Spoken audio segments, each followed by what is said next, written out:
अस्सलामुअलैकुम, आप देख रहे हैं के न्यूज HD। में हूँ हारिस अली शकीलानी। चलते हैं आज की अहम खबरों की तरफ। रुक करेंगे इस्लामाबाद का।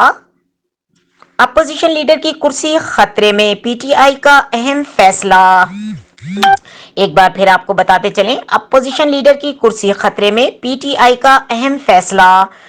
तहरीक इंसाफ ने कौमी असम्बली के कायदे हिज़्ब इख्तिलाफ की फौरी तब्दीली का मुतालबा कर दिया। तफसीलात के मुताबिक तहरीक इंसाफ के चीफ व्हिप मलिक आमिर डोगर ने स्पीकर को तहरीरी मरासला भिजवाया है, जिसमें कहा गया है कि राजा परवेज अशरफ कायदे हिज़्ब इख्तिलाफ की तब्दीली के अमल का आगाज करें। पीटीआई के चीफ व्हिप आमिर डोगर ने अपने मरासले में कहा कि लाहौर हाईकोर्ट ने पीटीआई अरकान को डी नोटिफाई करने के आपके फैसले को मुअत्तल कर दिया है।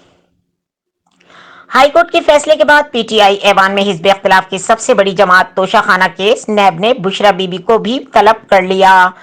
मलिक आमिर डोगर ने कहा कि अपोजिशन की सबसे बड़ी जमात होने के नाते कायदे हिज़्ब इख्तिलाफ तहरीक इंसाफ का इस्तेहकाक इमरान खान की हिदायत पर मरासले के जरिए आपसे कायदे हिज़्ब इख्तिलाफ की फौरी तब्दीली का मुतालबा कर रहा हूँ।